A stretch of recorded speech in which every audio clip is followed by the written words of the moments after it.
Oi, gente, tudo bom? Então, eu sou a Lu Brito, tô aqui para um bate-papo com a Cris, que eu tive a honra de conhecer e mediar o painel, e vocês vão conhecer um pouquinho mais sobre ela. Então, eu sou a Lu Brito, sou mãe da Fernanda e da Júlia, estou aí no movimento de maternidade, empreendo há 10 anos, estou há 4 anos no ecossistema de inovação, então eu sou apaixonada pelo ecossistema de inovação, exatamente por esses encontros, assim, né? Eu, uma empreendedora, uma empresa de espaço kids, eu conheço a Cris, né? Uma empresa de transporte super tradicional, com muito tempo de mercado, e a gente, na hora de conversar, a gente consegue fazer uma troca de figurinha muito bacana. Estou aqui no Pradutec, né, no podcast do Pradutec, então quem quiser ir conhecer um pouco mais também pode entrar em contato.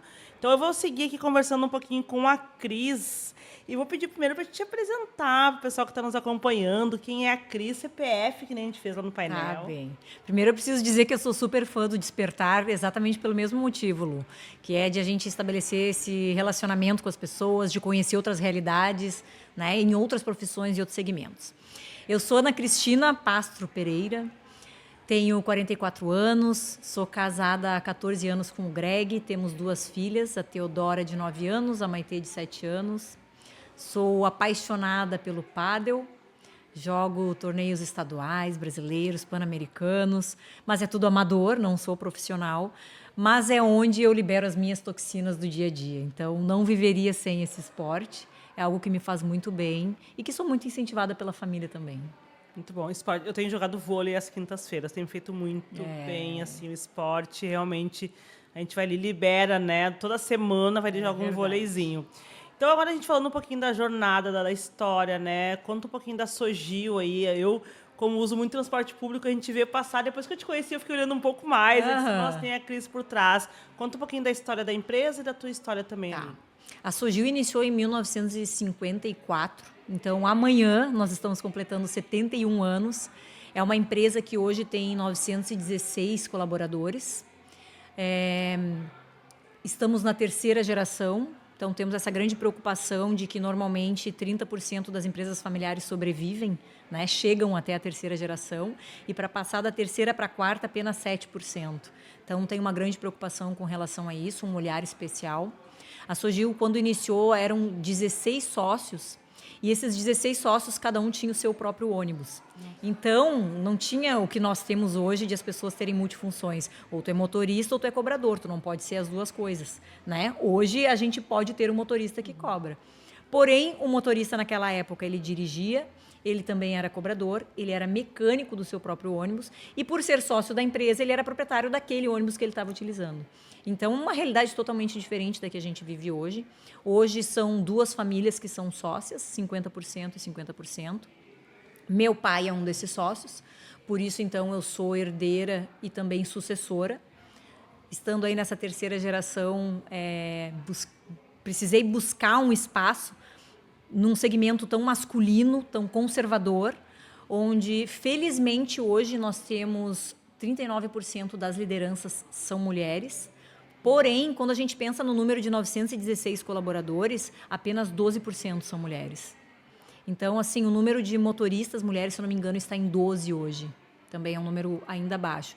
A gente tem uma outra empresa que faz parte do grupo, que é a Visat, em Caxias do Sul, que eles têm 50 mulheres. Nossa. Então, é algo assim que nós estamos abertos, mas também depende muito da cultura do local, da região, do quanto as mulheres querem ser motoristas, né? E hoje, graças a Deus, a gente não está tendo dificuldade com a mão de obra de motoristas, porque a região metropolitana está pagando acima do que a capital paga. Mas nos cargos mais técnicos de manutenção, principalmente, chapeador, eletricista, mecânico, a gente leva aí por volta de 90 dias para conseguir fechar uma vaga. Então, são algumas dificuldades que a gente vem enfrentando nesse segmento. Muito bom. Que legal esse modelo de negócio lá no início, 16 sócios, cada um cuidando do seu ônibus. Isso. Cada um praticamente cuidando da sua empresa ali, né? Tanto manutenção quanto do ônibus ali. Mas eu imagino que deve ser difícil. Imagina 16 pessoas, donos de uma mesma empresa, pensando diferente, sabe? Não, diferente, né? Será que... Hoje a gente tem um sistema de bilhetagem eletrônica, onde é igual para toda a região metropolitana. Imagina 16 ônibus, cada um cobrando de uma forma diferente. Porque um podia usar uma fichinha, outro podia usar um papelzinho, outro podia ser só na hora. Não tenho, né, conhecimento de como era isso. Mas imagino que 16 pessoas numa mesma sociedade deve ter sido difícil. Muito difícil, né? E aí a gente falando todo esse tempo da empresa, da Sogil, né? A gente está falando de futuro do trabalho, né? O desafio que vocês enfrentam com esse novo modelo, tanto no trabalho híbrido, né? Acredito que você pode contar um pouquinho mais, mas também o conflito de gerações, de idade mesmo, nessa gestão de pessoas. Por sermos uma empresa prestadora de serviços, é muito difícil que a gente consiga trabalhar no home office, principalmente se a gente parar para pensar no motorista. Ele não pode fazer home office, ele é obrigado a estar dentro do ônibus, ir até a parada e atender o passageiro no horário que está pré-determinado, que está previsto. E a gente teve uma experiência pequena com o home office durante a pandemia, onde contratos foram suspensos e em alguns casos parcialmente. Esse parcialmente a pessoa ficava no home office, né? E alguns conseguiam ir presencial porque a gente precisava muito. Mas foi um momento muito difícil, porque eu sentia muito essa dificuldade de comunicação com as pessoas, de relacionamento. E hoje eu não sou adepta do home office, porque nós não temos a obrigação de fazer, e porque talvez até por eu ser psicóloga, gestora de pessoas, eu sinto falta do relacionamento. Eu tenho dificuldade com home office. E talvez por ser diretora da empresa, eu repasse isso para a cultura da empresa. Imagine o meu pai e o seu sócio, que já são conselheiros, têm mais idade, são de uma outra geração. Então, o conflito de gerações não é eu falando dos outros, eu vivo ele também. Eu tenho a geração que me antecedeu e a que ainda vai me suceder vivendo num mesmo ambiente dentro da empresa. Então, os nossos colaboradores hoje são reconhecidos por 20, 30, 40 anos de empresa. Pessoas que tiveram uma vida inteira, se aposentaram como primeiro emprego e último emprego e se aposentaram ali dentro. Então, são pessoas que as suas histórias estão ali, a construção da sua família, as conquistas familiares estão ali dentro. Então, assim, para mim, realmente a maior dificuldade, o maior desafio hoje é conseguir administrar essas gerações dentro desse mesmo ambiente. Bom, eu sou muito do relacionamento também, né? Sou das pessoas, sou disso aqui, tudo que está acontecendo. Eu também, home office, para mim, eu sou muito dispersa, assim, eu não consigo separar. Se eu estou trabalhando de casa, eu vou lá, faço as coisas de casa, eu largo o trabalho um pouco. Então, quando eu saio para trabalhar fora de casa, eu tenho uma concentração muito maior e eu consigo separar muito bem as minhas horas de trabalho. E cheguei em casa, agora eu estou em casa. Fiz o meu trabalho durante o dia, agora estou em casa. Então, e home office é muito disciplina. E é muito de se conhecer trabalhando nesse formato também. Então, tem gente que diz, não, para mim, super me adaptei. Na época da pandemia, eu era presidente da SIGRA, uma associação comercial e industrial e de serviços aqui de Gravataí, e fui a primeira mulher presidente. Na época, eu ainda não tinha 40 anos e a entidade tinha 92 anos. Então, uma resistência enorme por ser a primeira mulher e por ser uma guria. Porque todos os meus antecessores tinham mais de 50 anos e eram pessoas mais conservadoras. Então, foi uma quebra de paradigma muito grande. E eu entrei a convite do meu antecessor, que quis que a gente tivesse essa mudança. E aquela mudança fez com que eu me olhasse de uma forma assim, meu Deus, olha onde eu estou, olha o que eu estou fazendo. E de começar a ter muito cuidado com os relacionamentos, com as pessoas, com as mulheres. Hoje a gente tem bastante mulheres dentro da entidade, acho que o número maior é de mulheres. Então, foi um desafio super legal, diferente, mas que me trouxe muito aprendizado. E eu acho que nessa época a gente tinha muita reunião online, fazia esse podcast, fazia os eventos que eram para ser presencial e não tinha como a gente fazer online. E o que me atrapalhava nesse online, eu tenho um cachorro, o Prince. Gente do céu, ele ficava debaixo da mesa ali, puxando meu pé, e eu ficava aqui assim, ó, e eu disse, meu Deus, eu tô sacudindo, como é que eu vou parar? E uma vez eu acordei muito atrasada, eu fiquei com uma calça por baixo do pijama. E a parte de cima também era do pijama, só que era preta, então eu só botei um colar.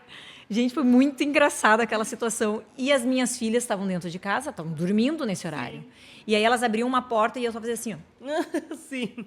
Né? Tipo, não entra, não vem, não dá agora. E às vezes uma vinha e entrava por trás e fazia assim, ó. Então, assim, era engraçado. Mas, ao mesmo tempo, quando tu tá numa situação importante e séria, tu fica constrangida de passar por esses momentos, sabe? Então, eu acho que, sendo mãe, a gente já faz uma baita de uma gestão do tempo, mas o home office parece que não casa, sabe? Para mim, pelo menos, não deu certo. Eu prefiro trabalhar na empresa. Muito bom. E me diz uma coisa, como se manter relevante aí? A gente está falando de mercado tradicional, né? De mercado de trabalho também, de formato tradicional. Como se manter relevante uma empresa com tanto tempo de mercado? Hoje a gente vê as startups, as empresas, elas falam, né? Há 5 anos, nos primeiros 5 anos as empresas morrem. Nos primeiros 5 anos é um teste, há 10 anos de empresa para ver se vai dar certo. E vocês estão há tanto tempo no mercado. Uma dica, uma sugestão, como que vocês, o que tu vê que funcionou? O que tu diria para esses empresários para se manter relevante no mercado com tanta mudança, né? Inteligência artificial, robô, não sei o quê, futuro.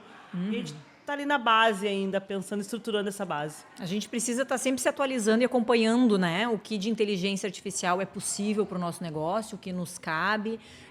Temos muitas tecnologias embarcadas hoje, como eu comentei, o sistema de bilhetagem eletrônica, a telemetria, o próprio ERP de dentro da empresa que se comunica com todas essas tecnologias. Mas, para mim, é algo que eu aprendi muito com o meu pai, a questão do relacionamento. A gente foi para o casamento de uma das filhas de um amigo dele, e a família toda foi convidada, então tinha a nossa mesa. Quando a gente chegou no casamento, todo mundo sentou. E ele só olhou assim, não, vamos se relacionar, levanta.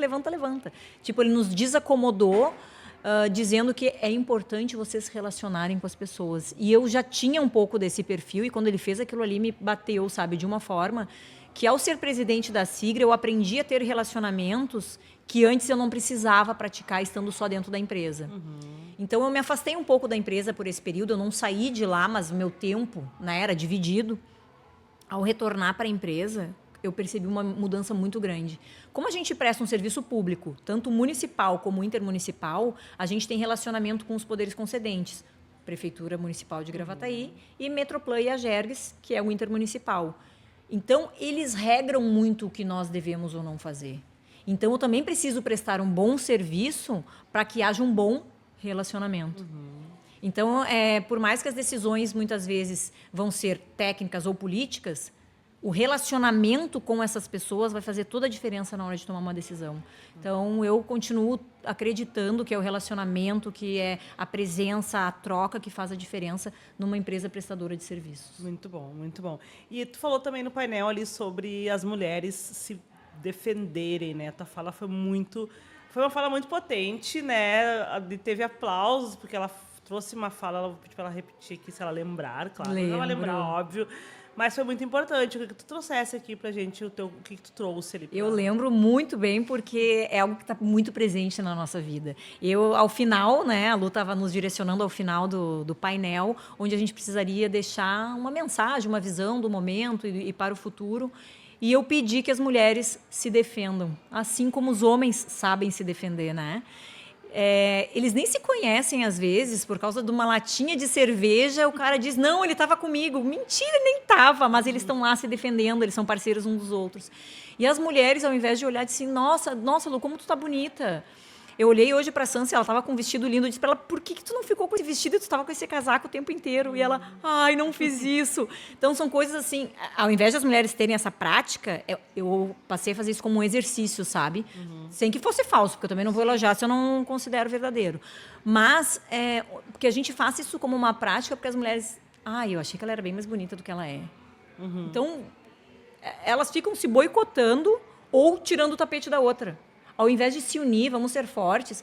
Nós não vivemos uma realidade, a gente não sabe exatamente, mas eu não vivo uma realidade de ter sido violentada, abusada, agredida, nem dentro nem fora de casa. Mas a gente sabe que muitas mulheres viveram e precisam dessa ajuda.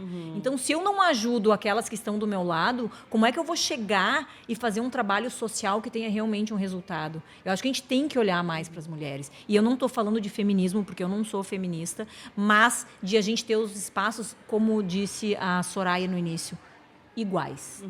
Não é a gente passar dos homens para mostrar que somos melhores do que eles, mas o quanto a gente pode se complementar e estar junto dentro do mesmo ambiente, sem agressões e sem que só os homens se defendam, mas que as mulheres saibam se defender também. Muito bom, muito bom. Fala muito legal, assim, foi muito bom, muito potente. E aí, partindo aqui para a gente ir um pouquinho para o final aqui, encaminhando, tu tem meninas e mulheres aí, eu tenho filhas de 17 e 22 anos, né? qual a mensagem que tu deixa para essas meninas, assim, para essas gurias que estão começando essa jornada de trabalho, de mercado de trabalho? Algo que tu queira falar para elas, assim, que não te falaram lá atrás e que, de repente, hoje tu pode... eu deveria ter escutado isso lá atrás e ninguém me falou, sabe? Sabe que eu não tenho uma frase pronta para isso, mas eu acho que é o exemplo do dia a dia. A minha mãe, ela tinha essa cultura um pouco machista do que ela viveu, do que ela recebeu, mas, ao mesmo tempo, ela nunca me limitou. Ela via as minhas vontades. Meu pai também nunca me limitou. Ele me questionava muito. Por que tu escolheu a psicologia? E eu tinha que justificar. Quando ele via que eu estava realmente decidida sobre o que eu queria, que eu tinha certeza, então tu está no caminho certo, se é isso que tu quer.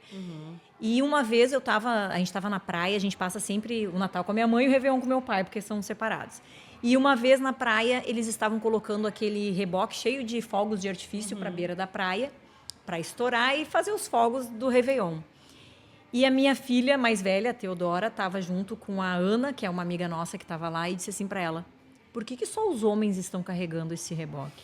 E ela disse assim: porque os homens são mais fortes. Eu não concordo. E começou a se justificar, porque as mulheres também podem, a gente também podia estar ajudando. E aquilo ali, para mim, Lu, foi o maior exemplo de que eu não preciso dizer para ela que ela tem um lugar dela e de que ela também pode. Ela está vendo que a mãe está fazendo isso, que a mãe sai de casa para trabalhar, que tem dias que eu não vou poder e tem dias que eu vou poder e vou me dedicar para estar contigo. Mas que nós temos o nosso dia da família, que é o final de semana. Então, para eu poder estar aqui hoje no sábado, elas foram para patinação, agora à tarde elas sabem onde eu estou e todos vamos jantar juntos à noite. Então, é um combinado, porque o dia é da família. Se ele não foi da família, alguma coisa nós vamos combinar em comum acordo. Então, eu não tenho uma frase pronta de dizer pode ser o que tu quiser. Ela vê isso, ela sabe que ela pode. É o natural, né? É isso aí. Eu acho que é o meu exemplo no dia a dia, assim, é o melhor exemplo. É a construção, né? O nosso lar, a nossa família, assim, né? Tudo que a gente... O nosso ritmo de casa também. Eu escuto muito luto, as filhas são muito calmas, bem tranquilas, né? Eu falo, eu acho que é muito espelho do que a gente super calma. Né? Eu te acho, pra falar, super sim, calma. Eu sou pisciana, né? O que seria do universo, do mundo, eu brinco sem os piscianos, né? Mas eu digo assim, é muito nosso ritmo, assim. E as meninas e as gurias... As meninas são muito mais maduras do que os guris também. Então, elas vêm já numas conversas muito mais avançadas. Mais cedo do que a gente, né? Mais cedo. E elas sabem exatamente o lugar delas.